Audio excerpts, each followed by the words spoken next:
नमस्कार दोस्तों। जय श्री कृष्णा, राधे राधे। दोस्तों, स्वागत है आपका हमारे YouTube चैनल धर्म की जीत पर। दोस्तों, हमारे हिंदू संस्कृति में प्रत्येक घर में प्रतिदिन पूजा पाठ करने की परंपरा है और इसके लिए सभी अपने घरों में अपने आराध्य देवता का छोटा सा ही क्यों ना हो, लेकिन एक मंदिर अवश्य ही बनाते हैं। दोस्तों, चैनल को सब्सक्राइब जरूर करें। दोस्तों, नियमित पूजा पाठ करने से न केवल मानसिक शांति मिलती है बल्कि पूरे घर में सकारात्मक ऊर्जा भी व्याप्त हो जाती है। परंतु यह बात भी सच है कि पूजा पाठ करने के कुछ नियम भी होते हैं जिन्हें यदि हम नजरअंदाज कर देते हैं तो हमें हमारी पूजा का पूरी तरह से फल प्राप्त नहीं होता है। पूजा करने के नियम प्राचीन काल से ही चले आ रहे हैं, जो कि एक ठोस धरातल पर आध्यात्मिक और वैज्ञानिक दोनों ही दृष्टिकोणों से ध्यान में रखकर बनाए गए हैं। इसलिए हमें इन नियमों को बिल्कुल भी अनदेखा नहीं करना चाहिए। ऐसा ही एक महत्वपूर्ण नियम है घंटा नाद, यानी कि पूजा करते समय हम जब घंटी बजाते हैं उसे बचाने के लिए शास्त्रों में कुछ नियम निर्धारित किए गए हैं।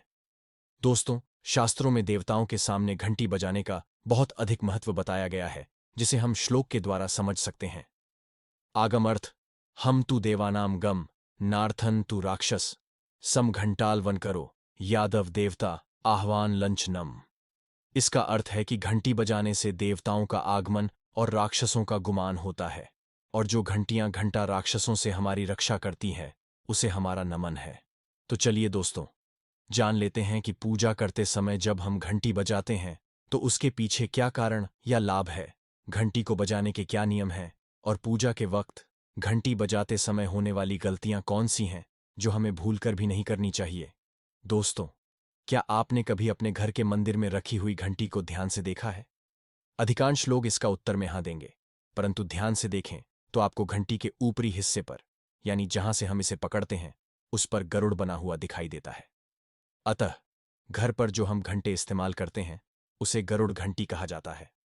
दोस्तों, पूजा करते समय गरुड़ घंटी का उपयोग भगवान को आमंत्रित करने अर्थात भगवान का आवाहन करने के लिए किया जाता है, जिससे एक सुंदर ध्वनि से भगवान का आवाहन करने का आभास होता है। जब हम विधि विधान से पूजा करते हैं तो उसमें घंटी का उपयोग बच्चे रूप से करते हैं। पूजा संपन्न होने पर आरती करते समय विशेष रूप से घंटानाद होना चाहिए, नहीं तो हमारी आधी अधूरी मानी जाती है। परंतु हम में से अधिकांश लोग इसे मात्र एक सामान्य प्रक्रिया मानते हैं और पूजा करते समय घंटी बजाना भूल जाते हैं। तो आइए जानते हैं उन नियमों के बारे में। पहली बात, दोस्तों, हमारे शास्त्रों में यह मान्यता है कि सृष्टि के निर्माण के समय सबसे पहले जो बड़ी सी ध्वनि निकली थी वह घंटी की आवाज के समान सुनाई दी थी।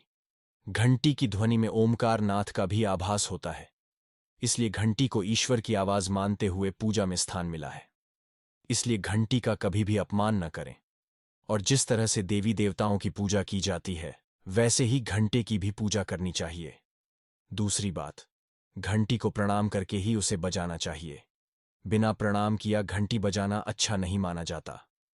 तीसरी बात, आपने अक्सर यह महसूस किया होगा कि पूजा करते समय जैसे ही घंटी बजाई जाती है तो पूरे घर के साथ साथ संपूर्ण वातावरण शुद्ध और पवित्र सा हो जाता है और चारों ओर सकारात्मकता फैल जाती है। लेकिन यदि हम नियमों को नजरअंदाज कर देते हैं तो हमें इसका संपूर्ण फल नहीं मिल पाता है।